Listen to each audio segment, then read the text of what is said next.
안녕하세요. 용산에 살고 있는 30대 후반 여자입니다.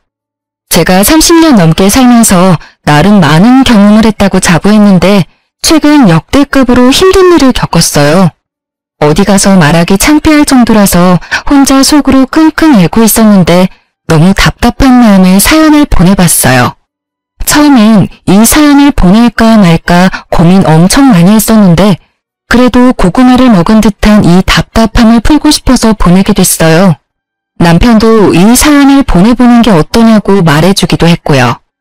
제가 한동안 우울증 때문에 고생할 정도로 저에게 아주 큰 고민을 안겨준 사람은 바로 신우이였는데요.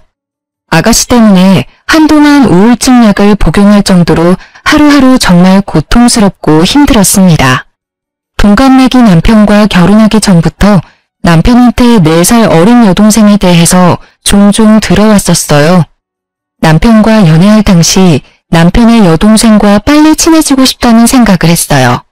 솔직히 신우이가 될 사람이라서 잘 보이고 싶은 마음이 있기도 했고 주변 친구들 보면 남자친구 여동생과 단둘이 영화 보고 밥 먹는 걸 보면 정말 부럽더라고요.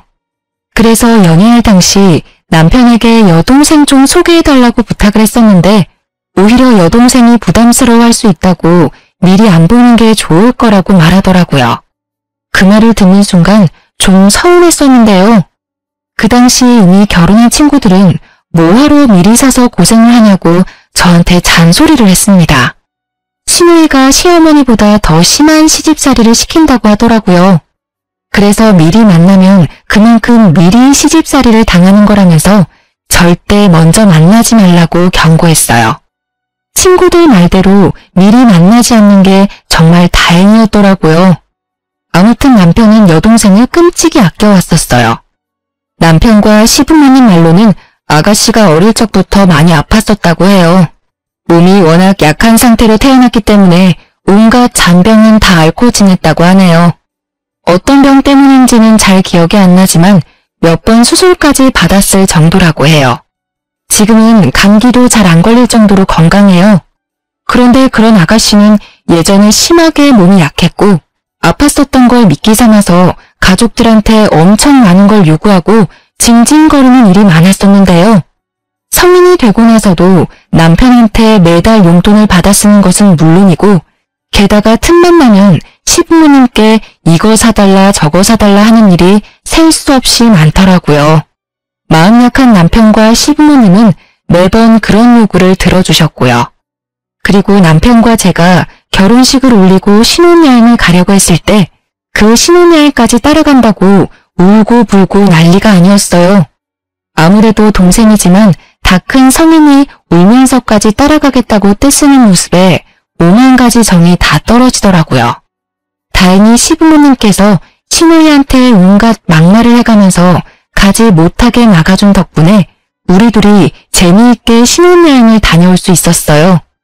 이렇게 철없이 행동하는 아가씨가 그래도 이쁜지 남편은 항상 신우이 이야기만 하면 웃음꽃이 활짝 폈습니다.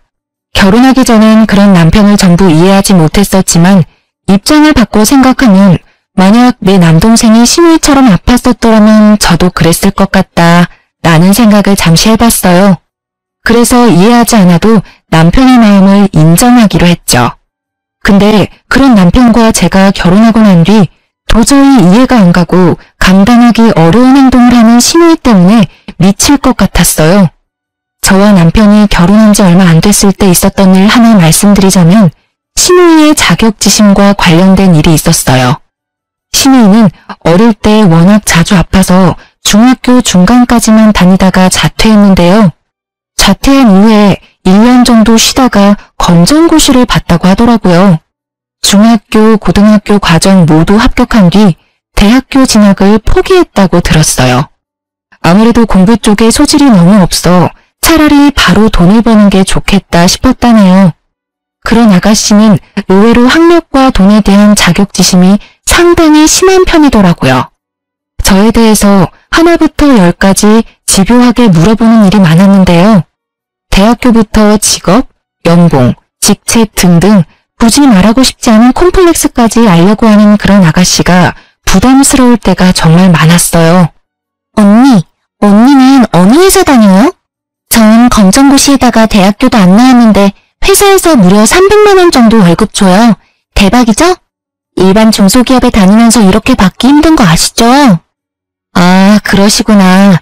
아가씨 능력 엄청 좋으신가 봐요. 언니는 회사에서 얼마나 받아요? 대학은 어디 나왔어요? 나름 서울에서 유명한 대학교 졸업했고 지금은 회사에서 팀장 맡고 있는데 적게 받고 있지 않아요. 연봉이 얼마나 되는지 정확히 말씀드리기 어렵고요. 저보다 많이 받는다는 소리예요? 그렇죠. 아무래도 제가 팀장 직급 맡고 있으니 일반 사원에 비하면 연봉이 높은 편이죠. 아가씨보다 두세 배 이상은 벌고 있어요. 도대체 무슨 일을 하길래 그렇게 벌어요? 서울에 있는 대학교 나왔다고 해도 요처럼 들어보는 대학들도 많다던데. 전 이름만 들어도 누구나 알 법한 대학교와 대기업에 다니고 있는데요. 정확히 어느 대학교를 졸업했고 어느 기업에 다니고 있는지 자세히 말할 수는 없지만 아가씨한테 대학교부터 다니는 회사, 연봉 등등 전부 말해주니 얼굴이 새빨갛게 변하더라고요. 이상한 게 제가 조금이라도 본인보다 잘난 게 있으면 그걸 그렇게 질투하더라고요. 그리고 저희 시댁은 하루 벌어서 하루 살아갈 정도로 여유가 있는 집안은 아니었어요. 예전에 아가씨가 아팠을 때 모아둔 돈을 전부 병원비로 다 쓰게 돼서 예전에 비해 여유가 없다고 하더라고요. 근데 그런 시댁과 다르게 저희 친정집은 여유가 있는 편이에요. 아버지가 운이 좋게 사업이 잘 되던 편이라 그 덕분에 전 부족하지 않게 살았었는데요. 아가씨는 처음에는 우리 친정집에 대해서 전혀 관심이 없었는데 우연히 제가 친정 부모님께 받은 명품 가방을 보고 저희 친정집에 대해 물어보기 시작했어요. 언니, 이 가방 어디서 났어요? 언니가 직접 산 가방이에요? 이거 구하기 정말 힘든 가방이라던데. 한정판 아니에요? 언니 능력 대박이다. 아, 이거 친정엄마가 사주신 거예요. 몇 달 전에 제 생일이었잖아요. 그때 친정엄마가 직접 백화점에 가서 구해주셨어요. 아까워서 들고 다니지도 못해요. 정말요? 친정 부모님께서 명품 가방 사줄 정도로 능력이 좋으신가 보네요.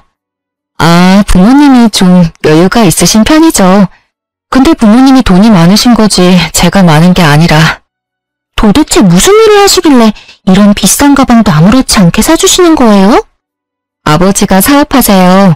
저도 자세한 건 모르는데 그 사업이 잘 운영되고 있어서 이런 가방도 선물 받고 하는 거예요. 혹시 검은 돈 만지시는 분 아니죠? 겉보기에 멀쩡한 회사인 것 같아도 뒤가 구린 그런 사업장 많다고 하던데. 갑자기 비아냥거리는 말투로 저희 친정아버지 일에 대해 함부로 말하더라고요. 다른 건 몰라도 부모님에 대해 함부로 말하는 건 너무하잖아요. 저도 모르게 화를 내버렸습니다. 검은 돈이라뇨. 말씀이 너무 지나치신 거 아니에요? 장난칠 게 따로 있지. 왜 저희 친정아버지 일에 대해 그렇게 함부로 말할 수가 있어요? 우리 아버지 엄청 힘들게 시작해서 회사 크게 만드신 분이에요. 당장 사과해줘요. 언니, 그렇게까지 화낼 필요까진 없잖아요. 그냥 장난으로 말한 건데 그렇게 예민하게 반응하면 제가 정말 나쁜 사람 같잖아요. 그냥 그런 사람들이 있다는 말이지. 언니 아버님이 그런 사람이라고 말한 건 아니었어요.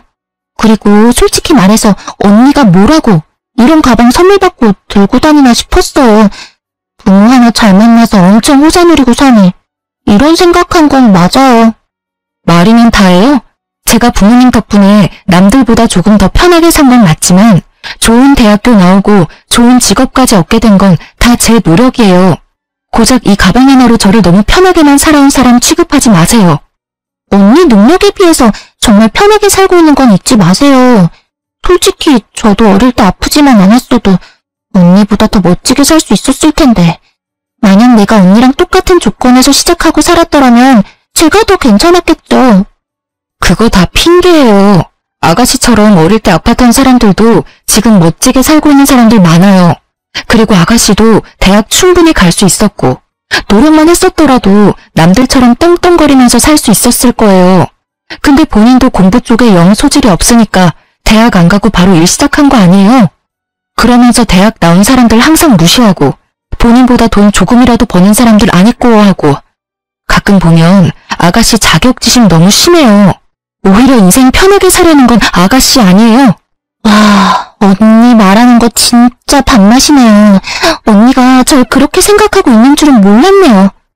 저야말로 아가씨가 절 그렇게 생각하고 있는 줄은 몰랐어요. 지금 아가씨랑 대화할 가치가 없다고 봐요. 본인이 대학 안 가고 여유로운 집안에 태어나지 않은 거에 대해서 합리화하면서 남들 깎아내리는 게 정말 취미인 사람이라 느낄 정도로 질투가 심하고 남을 본인보다 낮추는 게 심했어요. 이날 사건 이후로 이상하게 아가씨의 씀씀이가 엄청 커진 게 눈에 확 들어오기 시작했어요. 예전에 아가씨가 20살 성인이 됐을 때 시부모님께서 아가씨한테 비싼 명품은 아니지만 준 명품 정도 되는 지갑 하나를 선물해 준 적이 있어요. 그거 말고는 명품이다 라고 할 만한 물건이 전혀 없던 사람이었는데 갑자기 200~300만 원 정도 되는 가방과 100만 원은 훌쩍 넘어 보이는 지갑, 신발, 귀걸이 등등 하나 둘씩 사는 듯 하더라고요. 아가씨와 제가 SNS 친구 추가된 상태는 아니지만 제가 간간히 아가씨 SNS를 염탐할 때가 있거든요. 예전에는 여기저기 맛집이나 카페, 여행 사진 위주로 올라왔었다면 이제는 명품 물건들을 하나둘씩 올리면서 자랑하는 게시물이 엄청 늘어났더라고요. 더 충격적인 건 어떤 게시물에는 대놓고 저를 저격하는 게시물 하나가 있었어요. 누구와는 다르게 난 내 돈으로 직접 가방을 사지. 문구와 함께 300만 원은 훌쩍 넘어 보이는 가방 사진을 올렸더라고요. 게다가 그 가방은 제가 친정 부모님께 선물 받았던 가방 브랜드와 같았어요. 그거 보고 정말 코웃음이 나오더라고요. 근데 그런 신우의 명품들을 보고 부럽다고 느끼지 않았어요. 오히려 신우이가 저 가방들을 어떻게 샀는지 앞으로 어떻게 감당할지 그게 참 궁금하더라고요. 아가씨가 버는 돈이 얼마라는 것쯤은 이미 알고 있으니까요. 그러던 어느 날 일 하나가 크게 터지고야 말았는데요. 우연히 시어머님께서 아가씨 이름으로 날라온 한 통지서를 발견하게 됐는데 그게 바로 카드값 통지서와 함께 대출을 받았다는 통지서 2가지였어요. 알고 보니까 아가씨는 명품 가방을 사기 위해서 무리하게 카드를 긁었던 거였고 그것도 모자라서 대출 3천만 원까지 받았다고 하더라고요.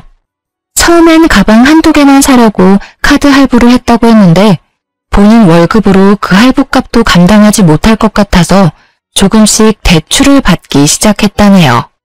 그렇게 대출을 받아서 많은 돈이 자기 통장에 찍히니까 그걸로 카드값을 갚으려고 했던 걸 멈추고 여러 물건들을 사들이기 시작했다고 하네요. 결국 걷잡을 수 없이 일이 커졌다고 해요. 이 많은 돈을 갚기에 너무 힘들어서 주말마다 단기 아르바이트도 한다고 해요. 요즘 아가씨가 집에 붙어있는 시간이 없어서 어딜 그렇게 다니나 어머님이 걱정이 많았어요. 근데 어딜 가는 것인지 드디어 알아냈네요. 이 사실을 온 가족이 전부 다 알게 됐고 처음엔 아가씨가 저 만나는 걸 좀 피했어요. 아무래도 이 사실을 알기 전에 아가씨가 명품 가방을 들고 저한테 엄청 자랑을 했거든요. 본인은 나와 다르게 이 비싼 가방 정도 가뿐하게 살 수 있다는 식으로 저한테 항상 어필을 해왔었는데 이제 내가 정체를 모두 알게 되었으니 당연히 저 보는 게 창피하고 힘들었겠죠. 이 사건 이후로 아가씨는 본인이 샀던 명품 물건들을 전부 팔아서 대출금 일부를 상환하고 한동안 남은 대출금 갚는데 시간을 다 보냈어요. 남편은 그런 아가씨가 안쓰러웠는지 조금 도와줄까 생각도 하는 것 같았어요. 근데 제가 그런 아가씨 도와주는 순간 용돈 끊길 준비나 하라고 말했더니 도와주지 않더라고요. 시부모님도 당연히 그런 시누이를 도와주지 않으셨고요. 그 이후에 좀 잠잠한 듯 했지만 아가씨의 진상 행보는 끝이 나지 않았어요. 또 어떤 일이 있었냐면 제가 남편과 해외여행을 가기 위해서 준비했을 때였는데요. 제가 남편과 결혼하고 난 뒤 제대로 된 여행을 간 적이 없었어요. 그래서 남편과 해외여행을 가보기 위해 준비하게 됐었는데요. 근데 아가씨는 우리가 여행을 간다는 것 자체가 마음에 들지 않았나 봐요. 갈 거면 나랑 엄마 아빠도 데리고 가지. 왜 둘만 쏙 갈 수가 있어? 엄마도 그렇게 생각하지 않아? 언니랑 오빠 우리까지 데리고 갈 능력은 되잖아. 그런데 왜 우리만 쏙 빼놓고 둘만 가냐 이 말이야. 우리 그렇게 능력 좋지 않아요.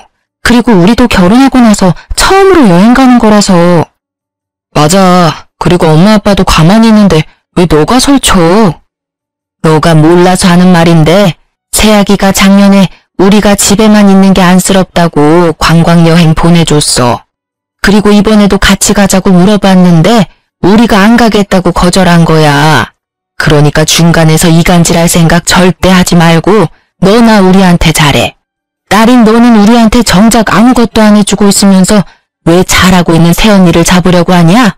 으이그. 왜 자꾸 나한테만 뭐라고 해? 내 생각이 틀린 건 아니잖아. 나도 해외여행 가보고 싶었는데. 해외여행 가고 싶으면 가고 싶다고 말해. 괜히 잘하고 있는 사람 트집 잡지 말고.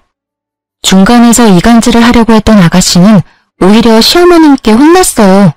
그게 마음에 들지 않았는지 한동안 입 쭉 내밀고 삐져 있더라고요. 그렇게 한창 여행 갈 준비를 하고 있었는데 여행 가기 하루 전날 갑자기 아가씨가 우리 집에 놀러 왔더라고요. 저와 남편은 갑자기 집에 놀러 온 아가씨 때문에 엄청 당황했었는데요. 아가씨, 갑자기 말도 없이 무슨 일로? 저희 내일 여행 가야 해서 이것저것 준비하느라 바쁜데. 많이 바빠요? 심심해서 왔어요. 저 집에 있었는데 너무 할 게 없어서요. 그래서 언니 생각나길래. 내일 여행 가는 날이죠? 그 전까지만 언니랑 오빠랑 같이 놀다가 같이 나가도 돼요? 네, 내일 아침 일찍 나가야 하는데 일찍 일어날 수 있겠어요? 이렇게 갑자기 놀러 올 줄이야. 그럼 진작 연락하고 오지 그랬어요. 가족끼리 무슨 연락까지 해요. 보고 싶거나 심심하면 아무 때나 만나는 거지. 맥주 사왔는데 한 잔씩 해요. 내일 일찍 일어나야 해서 맥주는 안 되는데요. 에이, 맥주 한두 잔 정도 마시는 건 괜찮아요. 내일 못 일어날 것 같으면 제가 대신 깨워줄게요. 갑자기 놀러온 아가씨와 새벽까지 수다를 떨며 논 다음에 일찍 일어나야 했던 우리 부부는 먼저 잠들게 됐는데요. 근데 아가씨가 좀 이상하더라고요. 그날따라 잠도 안 자려고 하고 우리 보고 빨리 자라고 하더라고요. 그래서 좀 의심스러운 마음이 들긴 했었지만 아가씨 말대로 일찍 잠들었는데요. 쪽잠을 자고 아침 일찍 일어나 여행 갈 준비를 하는데 저희 부부 여권이 사라졌더라고요. 분명 거실 탁자 위에 여권을 올려둔 걸로 기억하는데 갑자기 그 여권이 사라졌더라고요. 아가씨한테 혹시 여권 가져갔냐고 물어봤는데 끝까지 모른다고 하더라고요. 결국 그날 저희 부부는 여행을 가지 못했는데요. 전 진짜 너무 속상하더라고요. 열심히 준비했던 해외여행인데 하루 전날 여권을 잃어버려 가지 못한다는 게 화가 났고 게다가 여행 비용을 전부 돌려받지 못하는 상황이니 생돈을 잃은 거나 마찬가지였어요. 그것 때문에 남편과 저는 한동안 기분이 좋지 못했었는데요. 그런데 며칠 뒤 시누이한테 저희 부부 여권이 있는 걸 발견하게 됐었는데요. 알고 보니 아가씨가 우리 집에 와서 여권을 가지고 간 거였어요. 그 여권을 본인 방 서랍에 숨겼더라고요. 그걸 알게 된 남편은 난생 처음으로 아가씨한테 욕까지 섞어가며 혼냈습니다. 이게 무슨 짓이야? 너 우리 여권 훔치려고 일부러 온 거였지? 너 하나 때문에 돈이랑 시간 전부 날렸어. 너 새언니는 며칠 동안 본인이 여권 하나 잘 못 챙겨서 여행 못 간 거라고 울기까지 한 사람이야. 근데 어떻게 너가... 남편이 큰 소리를 내기 시작하자 방에 계시던 어머님까지 나와서 무슨 일이냐고 물어보셨는데요. 옆에 있던 제가 상황 설명을 모두 했습니다. 그 사실을 듣게 된 어머님께선 아가씨의 등짝을 때리며 화내셨는데요. 야, 할 짓이 없어서 다음날 여행 가는 사람들 여권을 훔쳐가? 그게 사람이 할 짓이야? 아이고, 정말 미친 짓을 했네. 미친 짓을 했어. 초등학생도 안 할 짓을 왜 너가 했냐고. 짜증나잖아. 맨날 새언니는 좋은 옷, 좋은 집, 좋은 회사 다 누리고 살고 있는데 해외여행까지 간다고 하니까 짜증난다고.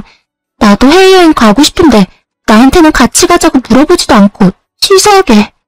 너가 한두 살 먹은 애도 아니고 뭐 그런 걸로 질투가 나서 그런 몰상식한 짓을 해. 너 당장 언니랑 오빠한테 사과해. 당장. 싫어. 내가 사과를 왜 해야 하는데? 고작 여권 하나 숨긴 걸로 이렇게 여럿이서 나한테 이래도 되는 거야? 여권 훔친 걸로만 문제 삼는 게 아니잖아. 너 하나 때문에 우리가 돈이랑 시간 전부 다 날렸어. 그건 어떻게 책임질 건데? 언니 돈 많잖아. 고작 이 여행 비용 때문에 나한테 이렇게 따진다고? 그냥 다녀왔다고 생각하고 그냥 넘기면 안 돼? 다녀온 셈 치면 되는 거잖아. 고작 이런 일로 왜 날 못 잡아먹어서 안달이냐고. 오히려 뻔뻔하게 나오는 아가씨 태도가 정말 어이가 없고 화가 머리 끝까지 나더군요. 결국 남편은 그런 아가씨와 대화를 나누는 걸 포기하고 그런 아가씨한테 사과하기 전까지 절대 볼 생각하지 말라고 경고했어요. 아가씨도 자존심이 있는지 거의 한 달 동안 연락 한 통 하지 않았었는데요. 근데 본인도 본인이 잘못한 걸 충분히 알고 있기 때문에 어머님 성화에 못 이겨 우리한테 사과를 하더라고요. 아가씨 때문에 손해본 여행 경비 모두 아가씨가 전부 갚기로 했는데요.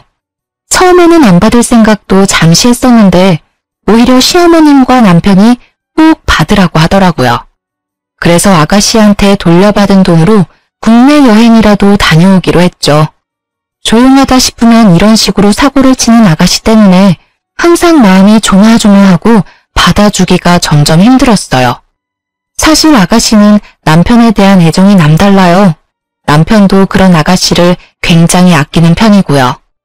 워낙 몸이 약했던 아가씨라서 가족들이 유독 애정이 많이 쏟은 편인데요. 아가씨는 가족들 안에서도 남편 말은 잘 듣는 편이고 애교도 많이 부리기도 하더라고요. 워낙 남편을 좋아하고 잘 따르는 편이라서 제가 남편과 결혼한다고 했었을 때 아가씨가 반대를 엄청 심하게 했어요. 내가 남편을 뺏는 사람이라도 된 것 마냥 결혼 초반에는 절 엄청 싫어하더라고요. 지금처럼 말을 섞지도 않았었고 거의 투명인간 취급을 할 정도였어요. 명절이나 어버이날 등등 가족들끼리 모이면 아예 방 밖으로 나오지 않았을 정도라니까요.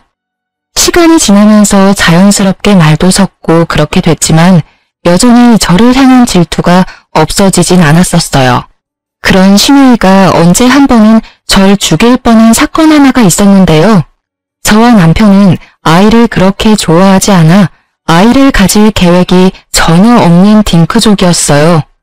시부모님도 그걸 알고 계셨고 아이 가지라고 강요할 생각 전혀 없다고 하셨고요. 근데 나이를 먹다 보니까 아이가 점점 이뻐지기 시작했고 친구들이 아이를 가진 모습을 보니 저도 낳고 싶다는 생각이 들었어요. 남편도 티를 안 냈을 뿐이지 속으로 아이를 갖고 싶어하는 눈치였고요. 그렇게 저와 남편은 오랜 기간 이야기를 나눈 끝에 아이를 갖기로 했어요. 결혼한 지 약 4년 정도 됐을 무렵에 아이를 갖게 됐었고 시부모님이 굉장히 좋아하셨어요. 사실 하루라도 빨리 손주 보고 싶었는데 우리가 워낙 아이 가질 생각이 없다고 단호하게 말해서 속상했다고 하더라고요. 그런 저희가 마음을 바꿔준 게 너무 고맙다고 매일매일 콧노래를 부를 정도였는데요. 근데 시부모님과 다르게 아가씨 반응은 굉장히 좋지 못했었는데요. 오히려 저희한테 화를 버럭버럭 내더라고요. 원래 둘이 아이 안 갖기로 약속했다며. 근데 갑자기 왜 애를 갖고 지랄이야? 너 방금 뭐라고 했어? 지랄? 너 말 그딴 식으로밖에 못해? 부부가 아이 갖는 게 왜 지랄인데? 살다 보면 생각이 바뀔 수도 있는 거고 부부가 아이를 갖는 건 어쩌면 당연한 일이지. 왜 너가 화를 내는 건데? 오빠 결혼하고 나서 모든 관심이 다 언니한테 갔잖아. 이제 아이까지 가지면 나는 안중에도 없을 거잖아. 아이 가지려면 별의별 행동을 다 했을 텐데. 더러워. 더럽다고요. 신우이는 손가락으로 날 가리키며 더럽다는 말까지 하더라고요. 임신을 하기 위한 행위까지 말하면서 더럽다고 말하는 신우이가 더 비정상이라고 생각했어요. 부부가 아이를 가지는 건 당연한 건데 그게 더럽다고 말하는 신우이. 다들 어떻게 생각하시나요? 전 아직도 그런 신우이의 행동이 이해가 가질 않아요. 이 일 이후로 아가씨의 행동이 점점 이상해지기 시작했었는데요. 임산부가 절대 먹으면 안 되는 회부터 유모차 등등 음식들을 저한테 가져다 주기 시작하더라고요. 아무리 임신을 한 적이 없는 사람들도 알 법한 위험한 음식들을 저한테 가져다 주니까 전 화가 나더라고요. 언니, 이거 강회인데 싱싱해요. 맛집에서 가져온 회인데 먹어봐요. 아가씨, 지금 장난해요? 임산부가 회 먹으면 안 되는 거 몰라요? 엊그제는 저한테 율무차, 육회 이런 거 먹으라고 주더니 이젠 회까지 주네요? 이런 거 임산부가 먹으면 안 되는 음식인 거 모르고 가져온 거예요? 아니면 알면서도 일부러 가져온 거예요? 아니, 뭘 그렇게까지 화를 내요. 원래 언니가 회 좋아했으니까 비싼 돈 주고 사온 건데. 임신하기 전에는 내가 회 사달라고 해도 절대 안 사주더니 왜 이제 와서 회를 사주냐 이 말이에요. 우리가 아이 갖는 거 그렇게 싫어하더니만 이제 이 아이 못 태어나게 하려는 거예요? 언니, 말 정말 섭하게 하네요. 내가 임신을 해봤어야 먹으면 안 되는 음식 이런 걸 알죠. 언니 생각해서 비싼 돈 주고 사왔더니만. 분명 알고 있는 사람이었어요. 근데 끝까지 몰랐었다며 오리발을 내밀더군요. 이 사실을 남편한테 알리고 싶었지만 괜히 남매 사이 이간질하는 것만 같아서 일단 말하지 않고 있었는데요. 한동안 아가씨와 대면대면하면서 지내고 있었는데 계속 이렇게 지내면 안 될 것 같았는지 아가씨가 먼저 사과하면서 다가오더라고요. 언니, 미안해요. 제가 정말 몰라서 했던 행동이었어. 알면 절대 그런 음식들 안 줬겠죠. 아니에요. 제가 예민했어요. 임신하고 나니까 감정 기복이 심해지고 엄청 예민해지더라고요. 언니, 제가 언니한테 사과하는 의미로 한약 하나 해주고 싶은데 괜찮아요? 한약이요? 한약 한 번 지을 때마다 돈 꽤 많이 나갈 텐데요. 괜찮겠어요? 곧 조카도 생기는 마당에 고모 노릇 좀 해보려고요. 언니만 괜찮으면 한약 지어줄게요. 임산부한테 좋은 한약 지어준다고 하길래 언제같이 한의원에 가려나 기다리고 있었는데 갑자기 아가씨 혼자 한의원에 다녀왔다고 하더라고요.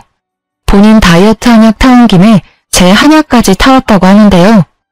아무리 날 위에 맞춰준 한약이라고는 하지만 제가 직접 가서 맞춘 한약이 아니라서 먹기가 좀 그렇더라고요. 그래서 일단 아가씨한테 잘 먹겠다고 말한 뒤 하나도 먹지 않았어요. 아가씨가 타온 한약을 한동안 먹지 않고 있다가 버리기 너무 아까워서 이 한약 안에 있는 재료들이 뭐가 있나 알아본 다음에 먹기로 했어요. 그래서 아가씨 몰래 이 한약을 만든 한의원에 찾아가서 이 안에 들어간 약재에 대해 알아보게 됐었는데요. 알고 보니까 이 한약은 임산부를 위한 한약이 아니라 유산이 될 수 있을 정도로 임산부에게 좋지 않은 한약이었어요. 이 사실을 알게 된 저는 심장이 갑자기 마구 뛰기 시작하더라고요. 제가 이걸 하나라도 먹은 순간 내 뱃속에 있는 우리 아기가 죽을 뻔할 수 있었다는 게 무서웠어요. 그래서 전 집에 가서 엄청 울었습니다. 제가 뭘 그렇게 잘못했길래 이런 한약까지 타면서 우리 아이를 죽이려고 했던 걸까 수많은 생각이 들더라고요. 퇴근하고 집에 돌아온 남편은 왜 그러냐고 물어보더라고요. 그래서 그런 남편한테 이제껏 있었던 일에 대해서 전부 솔직하게 말했어요.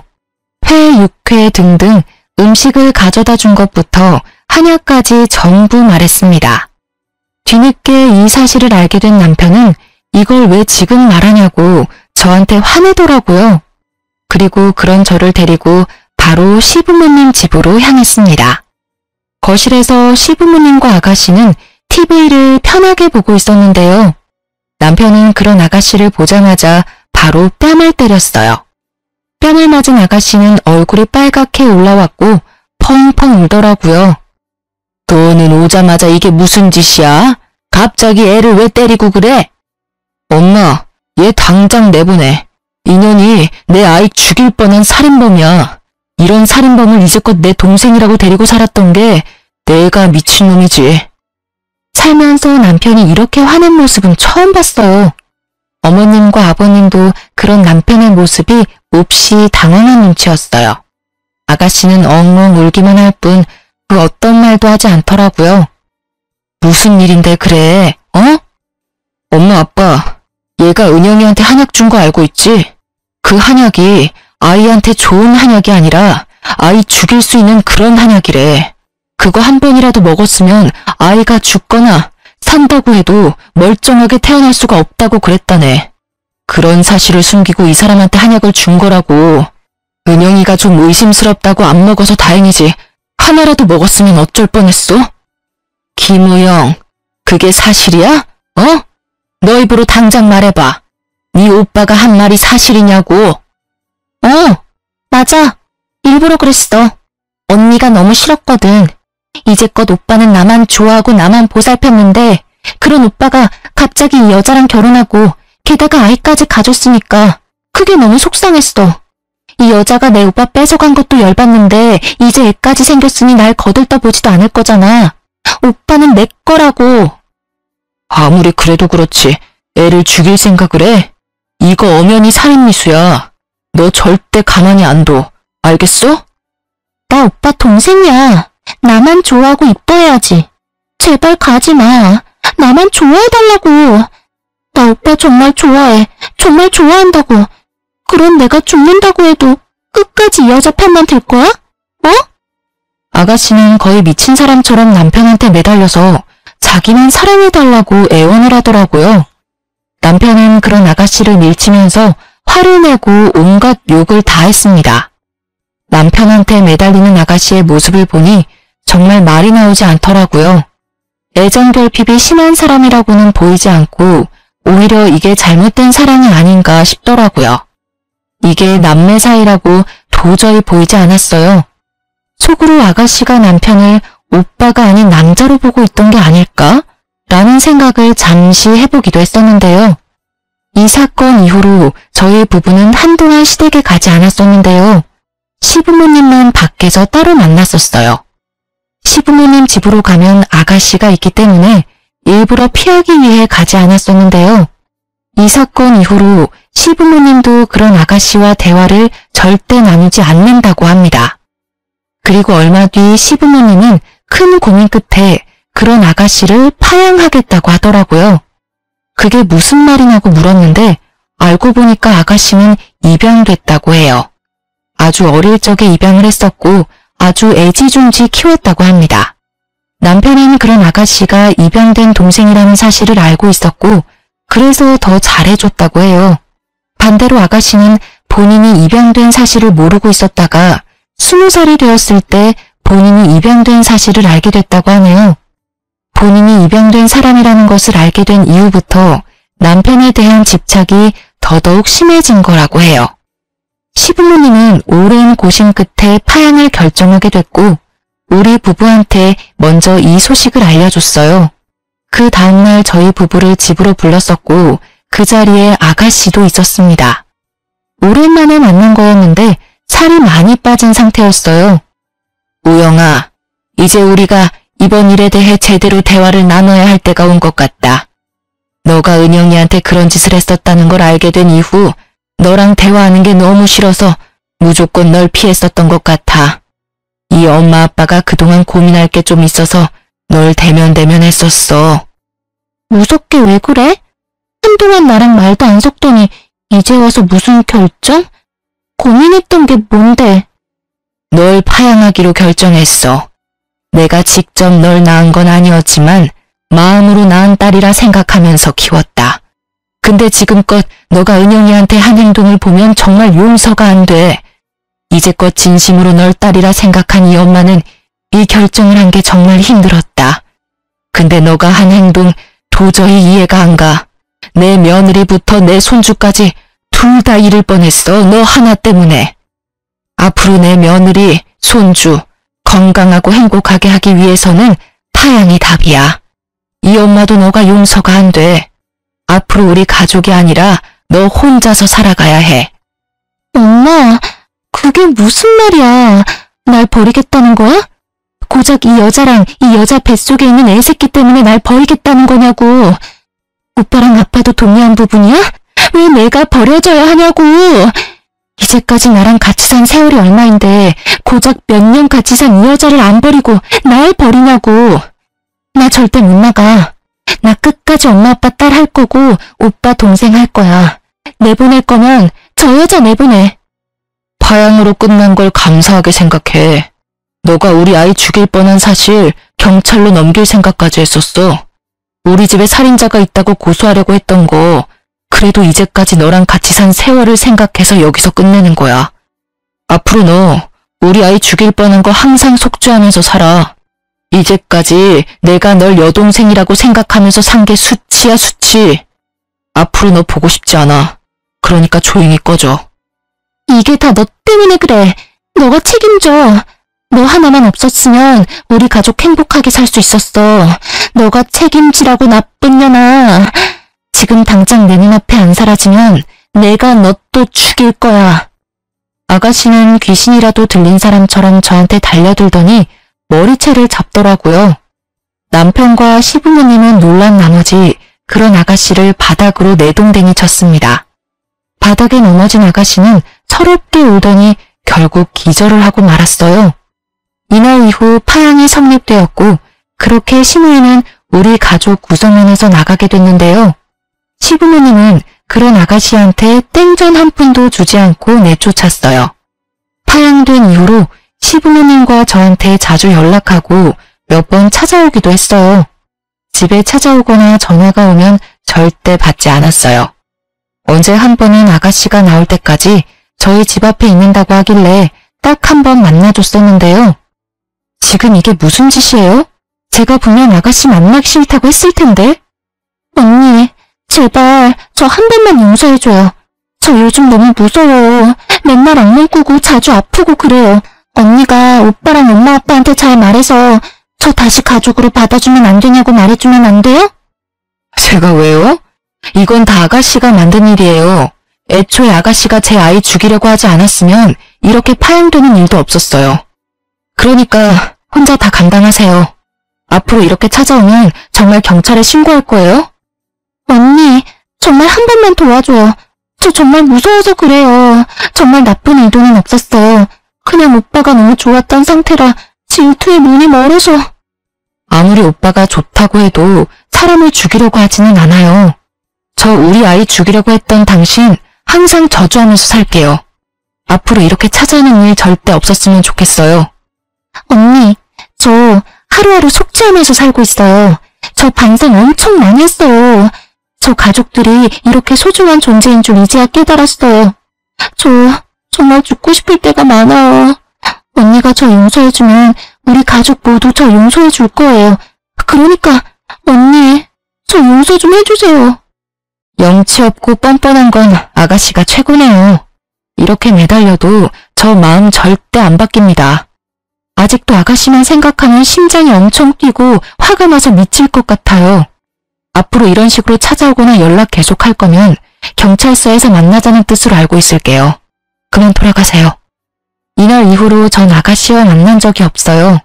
그렇게 돈 한 푼 없이 쫓겨난 아가씨는 이제까지 모아둔 돈도 따로 없었기 때문에 결국 고시원에 가서 생활한다고 해요. 밥 먹을 돈도 없어서 자주 굶는 모양이에요. 그리고 최근에 들은 소식 하나가 있는데요. 아가씨가 회사에서 심하게 따돌림을 당한다고 하더라고요. 어머님 아는 친구분의 딸도 아가씨와 같은 회사에서 근무한 적이 있어서 그 사람을 통해서 들은 얘기라고 하는데요. 아가씨가 어릴 적부터 오냐오냐 큰 편이기 때문에 이기적인 성향을 가지고 있거든요. 한마디로 싸가지 없는 성격을 가졌는데요. 질투가 심하고 모든 관심이 본인에게 왔으면 하는 게 심한 편이라서 그런 모난 성격 때문에 결국 왕따를 당했다고 해요. 왕따를 당한 지 꽤 된 모양이더라고요. 예전에 가족들과 같이 살았었을 때도 회사 사람들이 은근히 따돌렸다고는 들었는데 저희와 헤어진 이후부터 제대로 왕따를 당했다고 들었어요. 회사 사람들이 본인 일까지 아가씨한테 시키고 정작 일을 다 하면 본인들이 다 한 것처럼 말한다고 해요. 매일 9시부터 10시까지 혼자 회사에 남아서 야근하는 게 일상이었다네요. 아가씨가 다니는 회사는 원래 야근이 없을 정도로 일이 바쁘지 않다고 하더라고요. 그래서 야근 수당도 받지 못했다네요. 게다가 회식 장소를 잘못 알려준다거나 회사에서 보너스가 나오면 그것까지 탐내는 회사 사람들까지 있었다고 들었어요. 그리고 화장실에서 볼일을 보고 있는데 양동이에 물을 담아서 아가씨가 있는 화장실 칸에 뿌리기까지 한 적이 있다고 하더라고요. 어린애들이나 할 법한 행동들을 어른들이 그대로 하고 있더라고요. 아가씨가 이직 준비를 하고 있던 무렵에 회사에서 그만두라는 통보를 했다고 해요. 아무래도 이러한 일 때문에 회사 일에도 지장이 가게 됐었고 회사에서 먼저 퇴사하라고 말했다고 하네요. 그렇게 몇 년 다닌 회사를 그만두게 됐었고 게다가 퇴직금도 받지 못했다고 들었어요. 회사에서 못된 마음 먹고 안 주는 모양이던데요. 퇴직금도 받지 못한 상태라서 아가씨는 결국 월세 낼 돈도 없어서 고시원에서도 나갔다고 합니다. 동네 친구나 학교 친구도 없어서 잠시 머물 곳도 없었다네요. 그렇게 지낼 곳이 없던 아가씨는 결국 기숙사 제공되는 식당에서 일을 하고 있다고 하네요. 평소에 꾸준히 일을 해본 적이 없던 아가씨가 식당에서 청소부터 설거지까지 다 한다고 하니 속으로 얼마나 고소하고 행복하던지. 우연히 아가씨가 일하고 있는 식당을 슬쩍 지나간 적이 있었는데 그 식당에서도 여러 이모들한테 구박을 받고 있더라고요. 아무래도 집안일을 해본 적이 없으니 식당 일도 잘 못하는 눈치였어요. 그래도 일은 열심히 하는 것 같아요. 이 일이라도 그만두면 어디 갈 곳이 없으니까요. 항상 시부모님께 사랑만 받다가 이젠 구박을 받으며 살아가는 아가씨를 보면서 사람은 착하게 살아야 한다는 걸 알게 됐어요. 가끔 남편과 시부모님께 아가씨에 대해 물어보기도 해요. 있던 딸이 갑자기 없어진 거니까 속상하지 않냐고 물어보면 다들 절대 속상하지 않다고 말해주세요. 이렇게 연을 끊지 않았다면 앞으로 더 큰 일이 발생했을 거라고 하더군요. 사실 남편과 시부모님의 속은 많이 아플 거라고 생각합니다. 아무리 아가씨가 입양된 딸이었다고 해도 진심으로 가족으로 생각했기 때문인데요. 사랑만 주면 될 것 같았는데 오히려 그 사랑이 잘못된 길로 가도록 만들 줄은 몰랐던 거였죠. 그래서 전 그 아픔이 금방 사라질 수 있게 며느리로서 최선을 다해 시부모님께 딸처럼 행동할 생각입니다. 전 이번 일로 많은 교훈을 얻게 됐어요. 질투가 사람의 눈을 이렇게 멀게 만들 수 있다는 걸요. 지금도 여전히 아가씨 생각만 하면 이가 갈리고 화가 미친 듯이 나는데요. 남편과 시부모님만 생각하면 내가 참는 게 좋을 것 같다는 생각을 아예 안 해본 건 아니었어요. 하지만 내 아이를 위해서라면 참으면 안 됐던 일이었어요. 아가씨 때문에 하나밖에 없는 우리 아이가 죽을 뻔했잖아요. 이렇게 이쁘고 사랑스러운 우리 아이를 못 봤을 수 있었다는 생각에 심장이 쿵 하고 내려앉는 기분이 들고 아가씨가 용서가 안 돼요. 아가씨가 파양된 이후로 얼마 지나지 않아 아이를 낳게 됐었는데요. 건강하게 태어난 우리 아들을 보면 화난 마음도 싹 사라지더라고요. 시부모님과 남편은 우리 아들을 너무 이뻐하는데요. 특히 우리 시어머님은 우리 아들만 보면 세상 좋아 죽으려고 해요. 이렇게 이쁜 우리 손자 못 태어났으면 어쩔 뻔했냐면서 하루에도 수십 번 영상통화까지 하고 있답니다. 남편은 최근에 회사에서 승진했어요. 저도 곧 회사로 복귀할 예정이고요. 아이 한 명이 태어나서 그런지 생각보다 나갈 돈이 많더라고요. 때마침 남편이 승진하고 연봉이 오른 덕분에 아이 키우는데 크게 문제될 게 없어요. 그리고 저도 회사 복귀한다면 우리 아들 먹고 싶은 거 더 많이 먹일 수 있을 것 같아요. 제가 회사 복귀하면 시어머님께서 우리 아들 돌봐주신다고 하더라고요. 원래 친정어머님이 봐주신다고 했는데 이건 시어머님이 양보 못한다고 본인이 꼭 키울 거라고 단호하게 말씀하셨어요. 우리 아들 이렇게 사랑받으면서 지내고 있습니다. 아가씨의 빈자리가 느껴지지 않고 우리 가족은 정말 행복하게 잘 살고 있어요. 아들이 태어난 순간부터 어머님과 아버님은 아가씨의 존재를 잊고 사는 것 같아요. 그만큼 우리 아들 존재가 이렇게 큽니다. 한동안 이기적이고 못된 아가씨 때문에 속이 말이 아니었는데 앞으로 남은 인생 정말 행복하게 잘 살 생각입니다. 지금껏 제 이야기를 들어주셔서 감사해요.